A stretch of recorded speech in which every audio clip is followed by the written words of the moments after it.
सो ABM के module D से related ये 8th पार्ट है और इसमें हम 3 चैप्टर्स कवर कर रहे हैं। जीआरसी फ्रेमवर्क के बारे में, फ्रॉड एंड विजिलेंस के बारे में और साथ के साथ जो कंप्लायंस फंक्शन है, रोल है सीसीओ का, उसके बारे में। 16 क्वेश्चंस हम ऑलरेडी कवर कर चुके हैं and now moving forward we are going to cover another set of 15 to 16 questions and let me tell you काफी इंपॉर्टेंट क्वेश्चंस हैं एग्जाम के पॉइंट ऑफ व्यू से भी, सो मेक श्योर कि वीडियो को एंड तक जरूर गो थ्रू करें। अगर आपको पिछली वीडियोस और उनके पीडीएफ नोट्स चाहिए, not only related to ABM लेकिन बाकी जो पेपर्स हैं सीआईबी के उनसे रिलेटेड भी, तो आप हमारी एप्लीकेशन को डाउनलोड कर सकते हैं फ्री ऑफ कॉस्ट और वहां पर जेआईबी का एक फ्री पैक है जिसपे आपको, सॉरी, सीआईबी का फ्री पैक है जिसमें आपको फ्री वीडियोस भी मिलती हैं और साथ के साथ आपको उसमें फ्री पीडीएफ भी मिल रहे हैं। सो उसको जरूर एक बार एनरोल कीजिए, फ्री ऑफ कॉस्ट है and start preparing for your CIB exam. चलिए आज का सेशन करते हैं start from the question number 17। Employees at a company managed by Mr. Steve Smith are consistently frustrated because they are required to follow highly technical and complex internal procedures that seem to have no substantive purpose or connection to preventing actual risks. This has led to widespread non-compliance as employees see the rules as mere bureaucratic hurdles. This situation is a classic example of which reason for compliance failure. तो compliance failure के कौन से type का हम example बोल सकते हैं? Situation simple सा है कि जो रूल्स रेगुलेशंस बनाए गए हैं काफी ज्यादा सोफिस्टिकेटेड कॉम्प्लेक्स स्ट्रक्चर के ऊपर बना दिए हैं, उनकी रिक्वायरमेंट भी नहीं है और ना ही वो रिस्क को कंट्रोल कर रहे हैं और लोग फॉलो नहीं कर रहे, उनको हर्डल लग रहा है। वो तो क्या है? Failure to understand the law है। देखो एम्प्लॉयज रूल्स को अंडरस्टैंड कर रहे हैं, राइट, जस्ट वो पॉइंट नहीं देख रहे उनमें। ठीक है, सो ये उस चीज का तो रिलेटेड नहीं है कि फेलियर हो, कि आप उनको बेसिकली अंडरस्टैंड नहीं कर पा रहे, तो अंडरस्टैंडिंग से रिलेटेड तो नहीं है। Option A is not correct. Option B overly legalistic regulation, absolutely यही रीजन है यहाँ पर फेलियर का। यानी कि जब लोगों को कंप्लाई करने के लिए कहा जाता है टेक्निकल रूल्स के साथ, जो उनको नहीं लगता कि भाई ये रिलेट भी करते हैं इन चीजों के साथ या इनका कोई बेनिफिट होगा, तो डेफिनेटली जो एम्प्लॉयज की फ्रस्ट्रेशन होती है वो बाहर आती है एंड उनको वो ब्यूरोक्रेटिक हर्डल ही लगेंगे। सो ऑप्शन बी जो है that is a correct answer. If we look at the deterrence failure related होता है to the high rewards and low probabilities कि आपकी रूल ब्रेकिंग को डिटेक्ट किया जाएगा। ठीक है, तो डेटरेंस फेलियर तो ये नहीं है, राइट। तो प्राइमरी ड्राइवर जो यहाँ पर बताया गया उससे रिलेटेड तो ये नहीं है। Option D collapse in belief in law. Collapse in belief in law तब होता है जब कॉस्ट होती है कंप्लाइंग की वो बहुत ज्यादा मानी जाती है कि कंप्लाई करना बहुत डिफिकल्ट होता है। ठीक है, तो आप कंप्लाई करने की कोशिश ही नहीं करते हो, right. So that's not the case. चलिए नेक्स्ट क्वेश्चन पर चलते हैं, क्वेश्चन नंबर 18 पर। A large scale fraud has been detected at a public sector bank involving multiple high value accounts. The board has constituted a special committee of the board for monitoring and follow up, SCBF.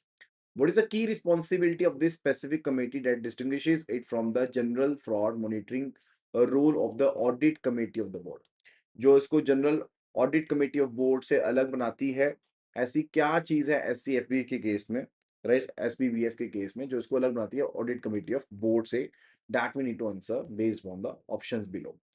तो सबसे पहले एक चीज समझते हैं, जो audit committee of board होती है, राइट, उसका एक बोर्ड रूल होता है रिलेटेड टू, उसका एक ब्रॉड रूल होता है रिलेटेड टू कि उन्होंने फ्रॉड्स को मॉनिटर करना है इन जनरल, यानी कि एंश्योर करना है कि जो भी सिस्टम्स हैं, कंट्रोल्स हैं, जो भी रिपोर्टिंग सिस्टम चल रहा है वो सही चल रहा है, वो इन प्लेस है एंड जो फ्रॉड केसेस है उनको प्रॉपरली रिपोर्ट किया जा रहा है आरबीआई को, बाकी अथॉरिटीज को। ठीक है, तो उसका जो स्कोप है ना एसीबी का, वो ओवरसाइट ओरिएंटेड है, वो सिस्टमिक है, राइट, वो सिस्टमेटिक है, राइट, एंड वो सभी टाइप के फ्रॉड्स को कवर करता है जो भी बैंक्स में होते हैं उनकी रिपोर्टिंग को कवर करता है।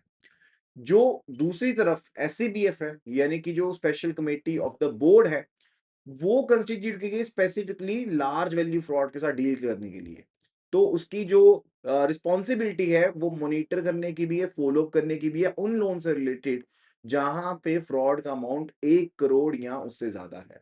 जहां पर फ्रॉड का अमाउंट 1 करोड़ या उससे ज्यादा होगा वहां पर एससीबीएफ आएगी। ये प्रोग्रेस भी देखती है फ्रॉड इन्वेस्टिगेशन से रिलेटेड, डिटेक्शन भी करती है, टाइमली क्लासिफिकेशन भी करती है, रिपोर्टिंग भी करती है, स्टाफ अकाउंटेबिलिटी भी बनाती है और रिस्पॉन्सिबिलिटी भी फिक्स करती है, राइट, एंड रिकवरी एफर्ट्स को भी ओवरसी करती है related to the high value fraud cases. ठीक है, सो देखते हैं, अभी ऑप्शन देखते हैं। Conducting the initial investigation and filing the first information report. ये किससे रिलेटेड है? देखो, फाइलिंग एफआईआर जो है वो इमीडिएट ऑपरेशनल स्टेप है, जो कि ब्रांच के द्वारा लिया जाएगा, कंट्रोलिंग अथॉरिटी के द्वारा लिया जाएगा जब फ्रॉड को डिटेक्ट किया गया। ये हाई लेवल बोर्ड कमेटी का फंक्शन नहीं है कि उन्होंने एफआईआर करवानी है। तो ऑप्शन ए तो गलत हो गया। Option B, ensuring the staff accountability is examined at all the levels and staff side action is completed quickly। yes, ये एससीबीएफ का काम है। देखो, एसीबी जो होती है वो इन जनरल कंट्रोल करती है, लेकिन एससीबीएफ फोकस्ड होती है, राइट? जो इसकी, वैसे तो मैंने आपको रिस्पॉन्सिबिलिटीज काफी बता दी कि ये प्रोग्रेस भी देखती है इन्वेस्टिगेशन से रिलेटेड, डिटेक्शन भी करती है, क्लासिफिकेशन भी करती है, रिपोर्टिंग भी करती है, अकाउंटेबिलिटी भी देखती है, उसको मैनेज करती है, रिस्पॉन्सिबिलिटी भी फिक्स करती है। वो सारी चीजें इसी की से रिलेटेड है। अब इस ऑप्शन में सिर्फ एक चीज के बारे में बताया गया कि स्टाफ अकाउंटेबिलिटी को इंश्योर करना सभी लेवल्स के ऊपर, और स्टाफ साइड एक्शन कंप्लीट हुआ कि नहीं हुआ, रिस्पॉन्सिबिलिटी को चेक करना इनका काम है। Yes, that's true, absolutely true. Option C देखते हैं, that's approving the annual budget for the banks fraud risk management department. देखो, बजटरी अप्रूवल जो होता है वो बोर्ड ऑफ डायरेक्टर्स का काम है या फिर फाइनेंस कमेटी का काम है, स्पेसिफिकली एससीबीएफ का काम नहीं होता।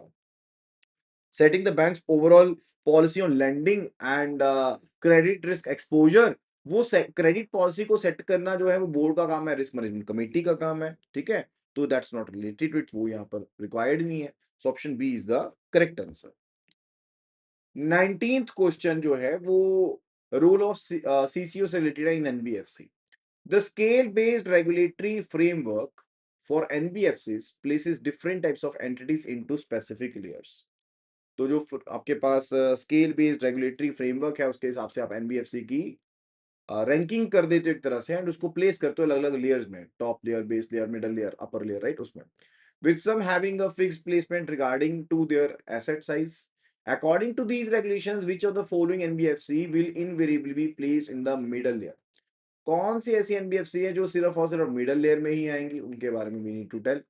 देखो, जो इंफ्रास्ट्रक्चर डेप्ट फंड होती हैं, infrastructure dept fund, that is IDF, infrastructure dept fund, और साथ के साथ जो दूसरी हैं SPDs, that is related to stand alone primary dealers, right? वो हमेशा एनबीएफसी एमएल में ही होती हैं, राइट? तो either we are talking about the infrastructure डेब्ट फंड्स, या फिर हम स्टैंड लोन प्राइमरी डीलर की बात करें, ये किस में आते हैं? Those are covered under the middle layer. So answer के अकॉर्डिंग देखें तो हमें पता चल गया कि ऑप्शन डी जो है that is the correct answer. But what about the government owned NBFC?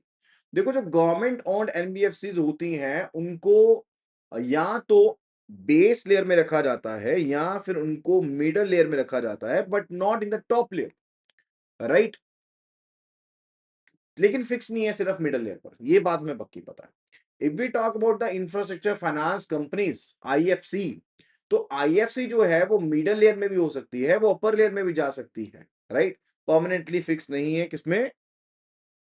ML में फिक्स नहीं है, एमएल में तो है, लेकिन ये टॉप लेयर में भी जा सकती है, ये अपर लेयर में भी जा सकती है। Option C, NOFHC, that is non operative financial holding companies. जो non operative financial holding companies हैं वो हमेशा एंड हमेशा बेस लेयर का पार्ट रहते हैं, राइट? तो प्रॉपर हमने कंपोजिशन बताया है कंटेक्चुअल पार्ट में, you can be going over there and can be learning about the same कि किस हिसाब से क्लासिफिकेशन इनका होता है। चलिए अभी नेक्स्ट क्वेश्चन पर चलते हैं। A company is establishing a whistleblower policy and wants to define its core purpose in a single comprehensive objective. तो कंपनी है एस्टेब्लिश कर रही है विसल ब्लोअर पॉलिसी को और कोर पर्पस को सिंगल कॉम्प्रिहेंसिव ऑब्जेक्टिव में डालना चाहती है। Based on the principles outlined, which statement best captures the primary and overarching objective of the implementing such a policy, right? तो विजिबल पॉलिसी है, उसको डिफाइन करना है प्रिंसिपल्स के हिसाब से, which statement best captures the primary and overarching objective of the implementing such a policy. Option 8 says to solely provide a secure channel for employees to report concerns directly to CEO. देखो, policy जो है वो broad range of stakeholders के लिए है, सिर्फ और सिर्फ एम्प्लॉयज के लिए नहीं है। रिपोर्टिंग चैनल में ऑडिट कमेटी भी हो सकती है, कोई ऑम्बर्ड्स पर्सन भी हो सकता है, सिर्फ और सिर्फ सीईओ शामिल होता है, यानी कि दोनों ही जो चीजें बताई गई है ना, कि सिर्फ एम्प्लॉयज के लिए पहले तो चीज यही गलत है, सिर्फ सीईओ को कर सकते हैं रिपोर्ट, ये भी गलत है, तो पूरा का पूरा ऑप्शन ही गलत हो गया। Option B, to create a mechanism for calculating and disbursing financial rewards to employee who report fraud। देखो, जो पॉलिसी होती है वो रिस्क लेने के बाद प्रोटेक्शन से रिलेटेड होती है, focus is on protection and not on the reward. जो पॉलिसी गाइडलाइन स्पेसिफिकली कहती है कि कंपनसेशन का कोई भी प्रोविजन नहीं है पॉलिसी में, सिंपल सी बात है, तो ऑप्शन बी है गलत। Option C, to establish a formal platform for all the stakeholders to raise concerns about the wrongdoing and to protect those who report from retaliation। Absolutely correct। Retaliation से बचाना है, ये ना हो कि डिमोशन कर दें, प्रमोशन आगे ना दें, फेयर ट्रीटमेंट ना दें, उन चीजों से बचाने का काम करना होता है। That's the main purpose related to the whistleblower policy. So option C is the correct answer, right. After that it's related to the question number 21st 21st question। The question says an NBFC that is being managed by Rohit Sharma is providing a loan to a high net worth individual for the purpose of subscribing to an upcoming IPO. As per the revised regulatory framework under the scale-based regulation, what is the maximum permissible amount the NBFC can finance for this specific purpose to a single borrower? तो एक specific purpose के लिए इस particular borer को कितना पैसा maximum दिया जा सकता है under the revised guidelines, that we need to answer. 10 crore पे दिए जा सकते हैं, कोई स्पेसिफिक लिमिट नहीं है, 1 करोड़ पे या फिर 25% एनबीएफसी की टीयर 1 कैपिटल के हिसाब से। So what would be it? So maximum amount जो फिक्स किया गया है as per the Reserve Bank of India ceiling IPO subscription के लिए by NBFC, right, master direction के हिसाब से, एसबीआर गाइडलाइंस के हिसाब से मैक्सिमम परमिसिबल एक्सपोजर जो है दैट इज ₹1 करोड़, राइट। तो आंसर जो रहेगा यहाँ पे दैट इज ऑप्शन सी। तो रेगुलेटरी चेंजेस जो किए गए हैं उनके हिसाब से सीलिंग जो है 1 करोड़ रुपए की है। एनबीएफसी के लिए ना सिंगल पार्ट एक्सपोजर हम कंसीडर करते हैं, जैसे ऑप्शन डी में कहा गया ना कि 25% दिया जाएगा, हम 25% कंसीडर कर लेते हैं, सिंगल पार्ट एक्सपोजर है, वो ओवरऑल क्रेडिट कंसेंट्रेशन के ऊपर अप्लाई होता है, not specifically toward the IPO financing, right. तो ओवरऑल के हिसाब से देखें तो वो 25% वाला करेक्ट है, गलत नहीं है, लेकिन आईपीओ के लिए मैक्सिमम जो दे सकते हो वो 1 करोड़ का दे सकते हो एक बोरोर को, right. That is why option C is correct and not the option D. चलिए अभी नेक्स्ट क्वेश्चन पर चलते हैं। Question number 22। A large multinational bank is struggling with inconsistent data and processes across its governance, risk, and compliance functions, leading to redundant work and conflicting reports for regulators. By implementing the integrated GRC approach, the bank aims to consolidate information and processes, ensuring that management, auditors, and regulators all have the access to the same reliable data। तो ये shift कर रहे हैं integrated GRC के ऊपर, पहले दूसरा function होगा नॉर्मल वाला, लेकिन अब डाटा ग्लिचेस थे, रिडंडेंसी बहुत हो रही थी, तो इन्होंने इंटीग्रेटेड के ऊपर कर दिया, right. Which key benefit of an integrated GRC approach does this aim to achieve? तो क्या बेनिफिट है उसका बारे में हमने बताना है। C single source of truth is basically the main funda related. क्या फंडा है? सिंगल सोर्स ऑफ ट्रूथ, यानी कि जो भी स्टेक होल्डर्स हैं, चाहे मैनेजमेंट है, ऑडिटर्स हैं, रेगुलेटर्स हैं, सेम एक्यूरेट कंसिस्टेंट इंफॉर्मेशन को वो एक्सट्रैक्ट करेंगे। रिडंडेंसी नहीं होगी, डुप्लीकेशन ऑफ वर्क नहीं रहेगी, एंड रिपोर्ट्स आपस में कंफ्लिक्ट नहीं करेंगी। इससे ट्रांसपेरेंसी और रिलायबिलिटी दोनों बनी रहती है कंप्लायंस रिपोर्टिंग में, रिस्क ओवरसाइट में, राइट। सो जो की बेनिफिट है वो है कंसिस्टेंसी, यूनिफाइड आपको रिपोर्टिंग मिलती है, रिलायबल डाटा होता है, सिंगल सोर्स ऑफ ट्रूथ आपके पास रहता है। ऑप्शंस देखते हैं। Eliminating duplicative hardware software cost. C cost saving definitely होती है, लेकिन जो कोर बेनिफिट यहां पर रिलेटेड उन्हें बताना है कि डाटा इनकंसिस्टेंसी से रिलेटेड है, that is not the part, is option A is not correct. Option B providing a single version of the truth for all the stakeholders, absolutely correct. So option B जो है that is absolutely the correct answer here. Now let's move toward the question number 23rd। A bank official, Mr. Ben Stocks, alters a past dated internal record to hide a procedural error he made। ठीक है, bank official mister Ben stocks वो एक past dated internal record को alter कर देते हैं ताकि वो प्रोसीजरल एरर जो उन्होंने किया था उसको छुपा लें, राइट। विच वाइल नेग्लिजेंट, वो नेग्लिजेंट थे तब किया था, did not involve any fraudulent intent, नहीं था, कोई गलत उनको गेन नहीं हुआ था उस टाइम पर। Later during the audit, this falsification is discovered, बाद में पता लग गया। According to the nuance of forgery under the Indian Penal Code, how would this act of falsification likely to be viewed? अब कोई नुकसान तो नहीं हुआ था लेकिन ऑल्टरेशन करा गया भाई एंड वो जेन्युइन नहीं था तो क्या होगा? It constitutes a clear act of forgery because false document was created. देखो false document जो है वो जरूरी है लेकिन sufficient कंडीशन नहीं है अगर आप उसको forgery बनाना चाहते हो। जो पीछे का इंटेंट था फॉर्जरी के यानी कि जो अपने फॉल्स डॉक्यूमेंटेशन करा है पीछे का इंटेंट बहुत जरूरी है तो अकेली ये चीज की फॉल्स डॉक्यूमेंट क्रिएट किया ये फॉर्जरी को आप नहीं कह सकते इसको it does not amount to forgery because it was done to conceal a previous negligent act not a fraudulent और डिसऑनेस्ट वन। बिल्कुल सही है कि एक डॉक्यूमेंट को अगर आपने छुपाया है ठीक है या फिर उसको आपने ऑल्टर किया है ताकि पिछली जो फ्रॉडुलेंट चीज थी डिसऑनेस्ट एक्ट था राइट अगर आप उसको छुपाने के लिए करते हो फ्रॉडुलेंट चीज के लिए तब वो फॉर्जरी कहलाती है लेकिन फाल्सिफिकेशन वो फॉर्जरी नहीं कहलाएगी अगर पर्पस जो छुपाने का था वो पिछली नेग्लिजेंट एक्ट को छुपाने का था। तो मिस्टर स्टॉक के केस में भी यही चीज हुई है so he is not basically amount to forgery उसके ऊपर नहीं पड़ेगा चार्ज। तो ऑप्शन बी जो है that is absolutely the correct answer. Now, the 24th question. A newly established NBFC in the base layer is structuring its board of directors. The promoters are all experienced entrepreneurs but lack direct experience in the financial services sector. What specific requirement regarding the board's composition must this NBFC BL adhere to under the scale-based regulation framework? तो एक नई NBFC है जो कि base layer में है right base layer यानी कि सबसे कम रिस्क में है अपने बोर्ड ऑफ डायरेक्टर्स को बना रही है ठीक है उनको स्ट्रक्चर कर रही है। प्रमोटर जो है सभी एक्सपीरियंस एंटरप्रेन्योर्स है लेकिन डायरेक्ट एक्सपीरियंस नहीं है फाइनेंशियल सर्विस सेक्टर का। तो स्पेसिफिक रिक्वायरमेंट क्या बोर्ड की कंपोजिशन को लेकर के जो एनबीएफसी बीएल को अधेर करना पड़ेगा। कम से कम एक जो डायरेक्टर है वो होना चाहिए जिसके पास बैंक में जिसने काम किया हो या एनबीएफसी में काम किया हो उसका एक्सपीरियंस हो that is a requirement related to it. So option C the CEO must have at least 10 years of the experience. देखो सीईओ का एक्सपीरियंस इंपॉर्टेंट है। रेगुलेशन बेसिकली क्या कहती है related to requirement for the board as whole सिर्फ एक specific tenure के बारे में नहीं कहा गया सीईओ के। सो option A is not correct. At least half of the board members must be independent directors.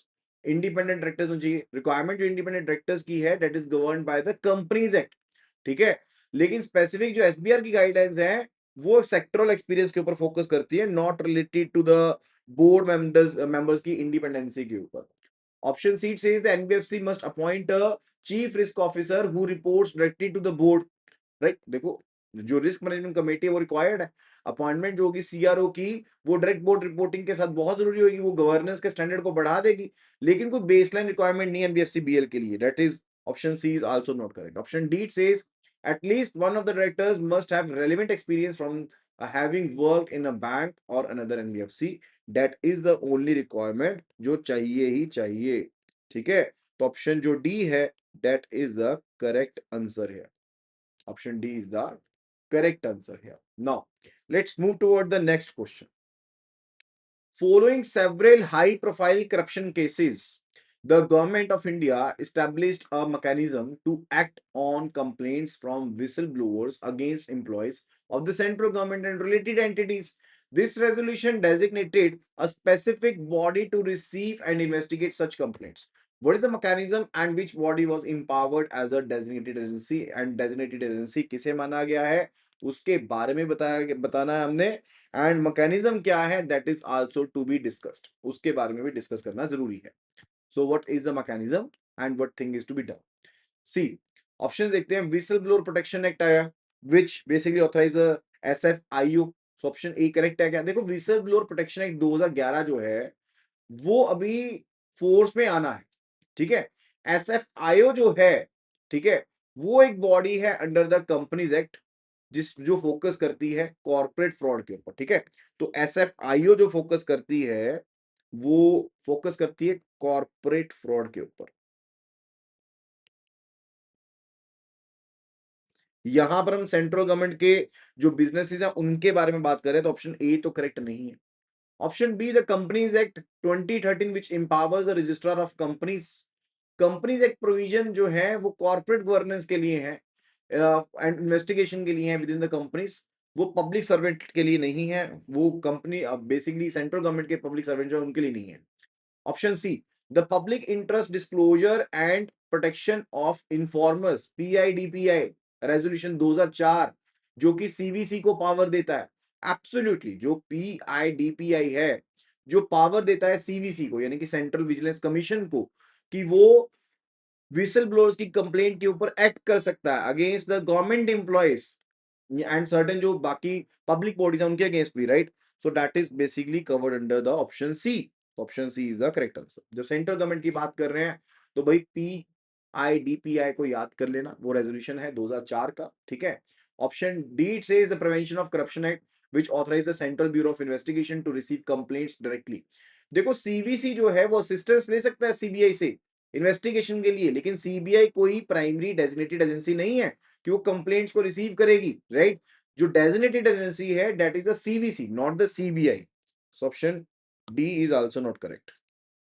Now question number 26, a corporate client of a bank managed by Mr. Pat Cummins regularly communicates with the bank's trade finance department over an unsecured network। एक corporate client है bank का, ठीक है, जो कि manage किया जा रहा है पैट क्यूमिंस के द्वारा, रेगुलरली कम्युनिकेट करता है बैंक की ट्रेड फाइनेंस डिपार्टमेंट से अनसिक्योर्ड नेटवर्क के ऊपर। अ hacker secretly intercepts the communication channel placing themselves between the client and the bank. Hacker is also able to read, modify and relay messages leading to fraudulent transfer of funds। What is the correct term for this type of cyber attack? इस तरह के cyber attack को हम क्या कहते हैं? DDoS यानी कि डिस्ट्रीब्यूटेड डिनायल ऑफ सर्विस कहते हैं, फिशिंग अटैक कहते हैं, man in the middle attack कहते हैं, या फिर एपीटी एडवांस परसिस्टेंट थ्रेट कहते हैं। What it is said to be. देखो डीडीओएस जो अटैक होता है ना वो क्या कहता है, सिस्टम को हाईजैक कर देना कि सिस्टम अवेलेबल ही ना हो, उसको इंटरसेप्ट करने का काम नहीं करता या फिर उसको ऑल्टर करने का काम नहीं करता। जो डिस्ट्रीब्यूटेड डिनायल ऑफ सर्विसेज है उसको हाईजैक करने का काम करता है। हाईजैक इन द सेंस मतलब सिस्टम काम ही नहीं करेगा, लोड इतना बढ़ जाएगा सिस्टम के ऊपर, राइट? वो काम करता है। ऑप्शन बी फिशिंग अटैक क्या करता है कि आप यूजर की इंफॉर्मेशन आप ले लेगा, यानी कि फेक वेबसाइट के थ्रू, ईमेल के थ्रू आपने एक मलिशियस लिंक के ऊपर क्लिक कर दिया एंड आपकी इंफॉर्मेशन उनके पास आ जाएगी। तो option B is also not correct.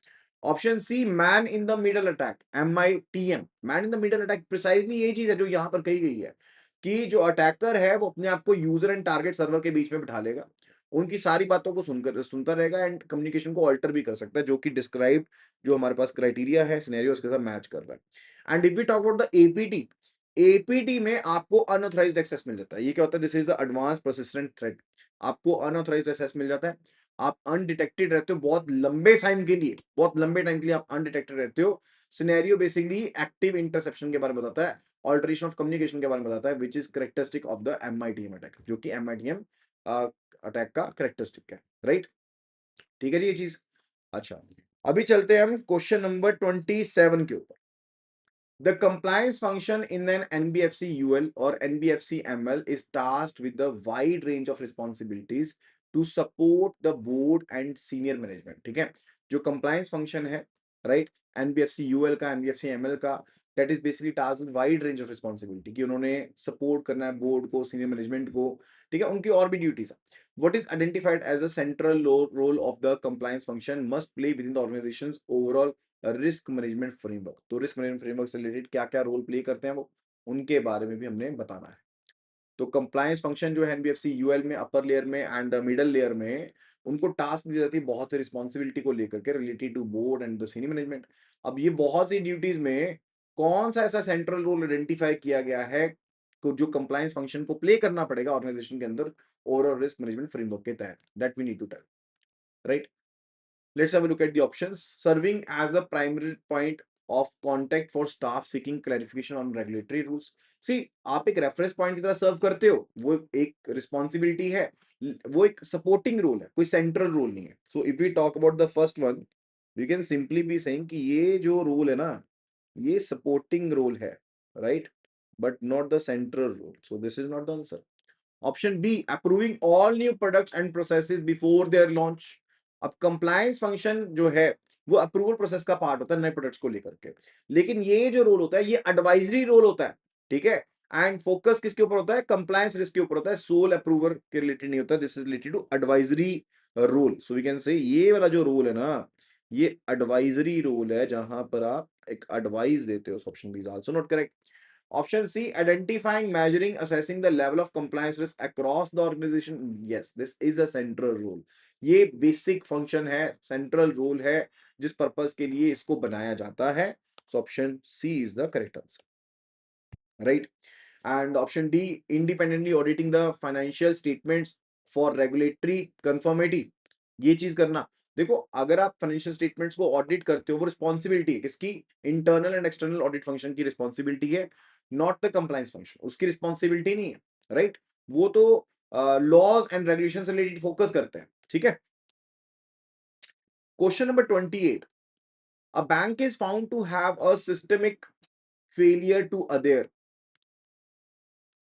तो एक सिस्टमिक फेलियर मिला है so as to adhere with the several banking regulations. Like एक सिस्टमिक फेलियर मिल गया, अब इस चीज से related the regulator is considering imposing penalties, की penalties impose करनी है। How does the provided document defines the potential consequences जो ऐसी पुअर कंप्लायंस कल्चर से बेसिकली बन सकती हैं, चाहे वो लीगल हो, फाइनेंशियल हो, रेपुटेशनल डैमेज हो। क्या क्या चीज हो सकती है उसके बारे में हमें बताना है। The risk of operational losses resulting from inadequate और failed internal processes, people and systems. देखो ये ऑपरेशनल रिस्क का डेफिनेशन है कि आपके इंटरनल जो प्रोसेसेस हैं वो फेल हो गए, सिस्टम्स फेल हो गए, लोगों ने डिफ्रॉड कर दिया, राइट। तो this is something related to the operational risk, right, जो कि रिलेटेड है, लेकिन स्पेसिफिक डेफिनेशन नहीं है। लाइक जो बेसिकली बन सकती है for the cost of the poor compliance, तो वो नहीं है। So option A is partially correct but we can not say it is correct. Option B, the risk that the bank will not be able to meet its obligation as a come due without incurring unacceptable losses. अब ये जो है कि bank अपनी obligations को meet up नहीं कर पाएगा, अब इसमें फाइनेंशियल जो ऑब्लिगेशन है वो तो नहीं बताया गया, but will be considering it for the same, तो ये बन जाता है हमारा लिक्विडिटी रिस्क से related. So this is something related to the liquidity risk, right. Option C है द रिस्क ऑफ लीगल और regulatory sanctions, material financial loss और loss to reputation. A bank may suffer as a result of its failure to comply with laws and regulations. Absolutely. देखो यही है ना basically कि अगर आप कानून की अवहेलना करते हो, रूल्स रेगुलेशंस को फॉलो नहीं करते हो, तो definitely legal and regulatory sanction भी पड़ सकती है, आपको फाइनेंशियल लॉस भी हो सकता है, रेपुटेशनल लॉस भी हो सकता है। So option C जो है that is absolutely the correct answer. Now, the question number 29th. It says a lapse was committed by a bank official, Mr. Ravindra Jadeja, in January 2020. The bank conducts regular internal audits to the of the concerned branch annually in March. The lapse was finally detected during the audit in March 2025. According to the time limit for initiating disciplinary proceedings, can the bank take action against the official assuming no fraud or malafide is involved? Right. तो अगर मान लो अब एक lapse हुआ था mister Ravindra Jadeja जी के and पर, वो लैप्स कब हुआ था? That was in January 2020। Bank internal audit लगातार करवा रहा है लेकिन कुछ भी नहीं बता रहा, लैप्स फाइनली पता चला मार्च 2025 में जा करके। अब टाइम लिमिट के हिसाब से अगर देखें तो डिसिप्लिनरी प्रोसीडिंग्स रिलेटेड, तो क्या बैंक जो है एक्शन ले सकता है ऑफिशियल के अगेंस्ट, राइट। वो हमने बताना अगर मान लो कोई फ्रॉड या मेलाफाइड इंटेंशन इन्वॉल्व नहीं थी। तो option A it says yes कि ले सकता है because a lap was detected with in 5 years, क्योंकि 5 साल के अंदर अंदर आपको लैप्स पता लग गया था। सिंपल सी बात है, जो स्टैंडर्ड लिमिटेशन पीरियड है वो कोई फिक्स्ड 5 इयर्स का नहीं है, ठीक है। That is tied to the audits और अ 4 ईयर विंडो, ठीक है। वो ऑडिट्स के जो स्टैंडर्ड रूल है ना बेसिकली वो किसके साथ टाइड है? That is tied to audits, या फिर 4 ईयर पीरियड के साथ टाइड है कि 4 साल का पीरियड होना चाहिए, उसके बाद कोई दिक्कत नहीं आती है, ठीक है। ऑप्शन बी देखते हैं, no because action was time barred as it was not detected within 2 successive internal audits. तो रूल यही है कि यहाँ तो 2 साल हो, आपके 2 सक्सेसिव इंटरनल ऑडिट्स हो, आपको उसके बीच में पता लग जाए, या फिर 4 साल का time period, 4 years from the event whichever is late, ठीक है। तो रूल यही कहता है कि कोई डिसिप्लिनरी प्रोसीडिंग आप इनिशिएट नहीं कर सकते फॉर द लैप्स, ठीक है। लैप्स के अगेंस्ट नहीं कर सकते अगर वो डिटेक्ट नहीं होती है। 2 कंसेक्टिव जो आपके successive internal, not consecutive but successive internal आपकी ऑडिट्स हुई हैं, इंस्पेक्शंस हुई हैं, ये 4 साल का period from the date of the event whichever is later, right. तो उसके हिसाब से बेसिकली लैप्स हुआ था 2020 में, तो उसकी वैलिडिटी कब तक बनेगी? अब 2 सक्सेसिव ऑडिट जो हैं, 20 में होगी, एक मार्च 21 में होगी। 4 साल का टाइम पीरियड जो था वो जनवरी 2024 में या मार्च में जाके खत्म हो जाएगा। लेकिन अब तो मार्च 2025 है, तो दोनों ही चीज़ें टाइमलाइन निकल चुकी है, तो डेफिनिटली अब यहाँ पर बेसिकली एक्सेप्शंस जो भी हैं, फ्रॉड भी नहीं है यहाँ पर, क्रिमिनल ऑफेंस भी नहीं है, ठीक है? तो डेफिनिटली आप पर्सन को छोड़ सकते हो, उसके ऊपर अब कोई आँच नहीं आएगी, ठीक है? तो कोई भी यहाँ पर दिक्कत वाली बात नहीं है। So option B is the correct answer. Now question number 30th, it says an NBFC has been operating in the middle layer for several years. After following a particular period of rapid growth, the RBI identifies it for the inclusion in the upper layer. RBI कहता है भाई नहीं ये तो upper layer में जाएगी. What is the regulatory requirement for this newly classified NBFC UL regarding listing on a stock exchange? अब पहले तो आप मिडल लेयर में थे, कोई दिक्कत वाली बात नहीं थी, लेकिन अब कह दिया आरबीआई ने कि भाई ये तो अपर लेयर में जाएगी, तो अगर लिस्टिंग होनी है स्टॉक एक्सचेंज में उसके रिलेटेड अब आपके ऊपर क्या-क्या नई गाइडलाइंस बढ़ेंगी उसके बारे में बताना। देखो जब रिक्लासिफिकेशन होती है ना, जो रेगुलेटरी ऑब्लिगेशंस हैं, राइट? अगर ऑलरेडी लिस्टेड नहीं है, दैट्स बेसिकली रिलेटेड टू कि आपको लिस्ट करवाना पड़ेगा अपने आप को एक रिकॉग्नाइज्ड स्टॉक एक्सचेंज के ऊपर within a period of 3 years जब आपको आइडेंटिफाई कर लिया गया है as a NBFC UL, right? तो एनबीएफसी यूएल में अगर आपको आइडेंटिफाई कर लिया गया है, तो उसके बाद अपने आपको 3 साल के अंदर आपको जाना पड़ेगा कहाँ पे? स्टॉक पे, स्टॉक एक्सचेंज पे जाना पड़ेगा। लिस्टिंग इज ऑप्शनल, तो लिस्टिंग ऑप्शनल नहीं होती है। Listing is not optional, it is mandatory requirement to enhance transparency and market discipline. Option B, it must get listed within 1 year. जब इसको आइडेंटिफाई कर लिया, no, it is basically 3 years, time frame 3 साल का दिया गया। Option C, it must be mandatorily listed within 3 years of its identification as NBFC UL. So option C is the correct answer. Absolutely fine. Option C is the correct answer here.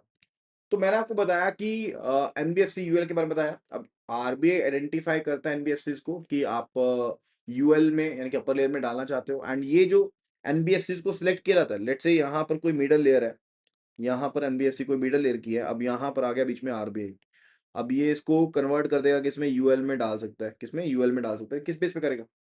या तो ये करेगा size के base पर, किसका size जो है वो ज्यादा बढ़ गया है एनबीएफसी का, या सिस्टमिक इंपॉर्टेंस भी होती है कि बाकी सभी एंटिटीज जो हैं वो इसके ऊपर डिपेंडेंट हैं, अब काफी लेन देन इसका बढ़ गया है, लेवरेज काफी ज्यादा है, रिस्क परसेप्शन काफी ज्यादा है, एंड मोर ओवर जो एनबीएफसी जहां पर एसेट साइज जो है, asset size that is greater than और इक्वल टू 50,000 करोड़, 50,000 करोड़ से ज्यादा का एसेट साइज है, उनको पोटेंशियल कैंडिडेट्स माना जाता है, राइट? लेकिन आप रिस्क बेस्ड फैक्टर को भी कंसीडर करते हो। एक बार आपने आइडेंटिफाई कर लिया तो एनबीएफसी जो है यूएल में कम से कम कितने टाइम रहेगी? Minimum 5 years. Minimum 5 years once identified. मैं यहाँ पर लिख दे रहा हूँ ये चीज, वंस आइडेंटिफाइड, एक बार आइडेंटिफाइड हो गई है फिर 5 साल के लिए कम से कम वो अपर लेयर में रहेगी। रेगुलेटरी रिक्वायरमेंट ये होती है कि 3 साल के अंदर अंदर आपको स्टॉक एक्सचेंज पे जाना पड़ेगा। इनहैंस्ड रेगुलेटरी नॉर्म्स आपके ऊपर एप्लीकेबल हो जाएंगे, लाइक बैंक लाइक रेगुलेशन आपके ऊपर एप्लीकेबल हो जाती है, एंड आपका मैंडेटरी कंप्लायंस फंक्शन होता है, यानी कि आपको एक सीसीओ को अपॉइंट करना पड़ेगा और कंप्लायंस आर्किटेक्चर आपका स्ट्रांग होना चाहिए, राइट? एंड एनबीएफसीज भी सेम, जो यूएल एनबीएफसीज है ना, सेम एलईएफ जो नॉर्म्स होते हैं ना, लार्ज एक्सपोजर फ्रेमवर्क को फॉलो करती हैं, उनको फॉलो करना पड़ेगा, राइट है? चलो अभी चलते हैं हम नेक्स्ट क्वेश्चन के ऊपर, question number 31। So companies whistleblower policy allows for anonymous complaints. An anonymous complaint is received by the designated ombudsperson alleging serious misconduct by a senior manager. According to the main provisions outlined for the handling such disclosures, what is the immediate required action? Immediate required action क्या रहेगा? The complaint must be forwarded to the Central Bureau of Investigation immediately due to the serious nature. The designated agency should attempt to identify the complainant before proceeding with the investigation. The complaint should be filed and not acted upon as per the guidelines. तो क्या किया जाएगा? Option D कहता है complaint must be investigated thoroughly with the head of the department ensuring that anonymity is protected. देखो specifically आपको एक चीज बता देता हूं कि मेन प्रोविजन जो है ना, जो पीआईडीपीआई रेजोल्यूशन के रिलेटेड है, वो क्या कहते हैं कि एनोनिमस कंप्लेंट्स को आप एक्ट अपॉन नहीं करोगे, राइट? कि जो भी आपके एनोनिमस कंप्लेंट्स होते हैं पीआईडीपीआई के अकॉर्डिंग तो यही होता है, जो जिसमें आपको मैंने बताया था ना सीवीसी के पास जाता है, केस जो होती है कंप्लेंट सीवीसी के पास जाती है विसल ब्लोअर से, तो उनको टेकअप किया जाता है, ठीक है? तो वो बेसिकली एनोनिमस कंप्लेंट्स तो नहीं होती हैं उसमें, बट जो डेजिग्नेटेड यहाँ पर ओम्बड्समैन है वो प्रॉम्प्टली असेस करेगा कंप्लेंट के प्राइमा फेसी क्रेडिबिलिटी को, उसकी सीरियसनेस को। उसके बाद कंप्लेंट को फॉरवर्ड कर देगा कंपिटेंट अथॉरिटी के पास, ऑडिट के पास भेजना है, विजिलेंस के पास भेजना है, बोर्ड मैंडेटेड कमेटी के पास भेजना है, वो उनके ऊपर है। एंड एनोनिमस कंप्लेंट जो होती हैं वो अलाउड होती हैं अगर पॉलिसी परमिट करती है तो, ठीक है। सो उनको सीरियसली लिया जाना चाहिए। पहला स्टेप जो रहेगा वो इन्वेस्टिगेशन का नहीं रहेगा डायरेक्टली, ठीक है, वो स्क्रीनिंग का रहेगा, फॉरवर्डिंग का रहेगा कि आप स्क्रीन करो, फॉरवर्ड करो। एंड ये भी इंश्योर करना पड़ेगा ऑम्बड्स पर्सन को कि भाई कॉन्फिडेंशियलिटी जो है कंप्लेनेंट की वो मेंटेन रहे। बाद में हो सकता है कि डिस्क्लोज करना पड़े, बट लेकिन अभी के लिए तो आप मेंटेन करके रखेंगे। अभी आपको कुछ पता नहीं है तो कंप्लेंट को आप पहले स्क्रीन करेंगे, सबसे पहला काम तो यही है। अगर एलिगेशंस में सीनियर मैनेजर है, राइट, एंड फर्दर वो जनरली किसके पास जाएगी, ऑडिट कमेटी ऑफ बोर्ड के पास जाएगी। अगर पब्लिक एंटिटी है तो सीवीसी के पास जाएगी। अगर डेजिग्नेटेड ओवरसाइट बॉडी है उसके पास जाएगी, राइट। तो इस तरह से आप आगे फॉरवर्ड करेंगे। लेकिन मैंने आपको एक चीज बता दी, पीआई डीपीआई के केस में जो आपके पास केस बनता है ना रिलेटेड टू पीआई डीपीआई, उसके केस में पीआई डीपीआई रेजोल्यूशन के हिसाब से भी एनोनिमस कंप्लेंट्स अलाउड नहीं है, राइट। लेकिन बैंक अगर कंपनी की इंटरनल पॉलिसी आपको अलाउ करती है तो डेफिनेटली दैट इज अलाउड, वो कोई पंगे वाली बात नहीं है, आप उसको अलाउ कर सकते हो। सो आंसर क्या होना चाहिए कि complaint must be investigated thoroughly. आप उसको इन्वेस्टिगेट करोगे ना पहले, उसको बेसिकली कंप्लेनेंट को आइडेंटिफाई तो करने नहीं लग जाओगे, कंप्लेंट को सीबीआई के पास नहीं भेज दोगे, उसको आइडेंटिफाई नहीं करोगे। Complaint should be filed and not acted upon, ऐसा भी नहीं है। The complaint must be investigated thoroughly with the head of the department ensuring the anonymity is protected. So option जो डी है यहाँ पर that is the correct answer, that is the correct answer, right.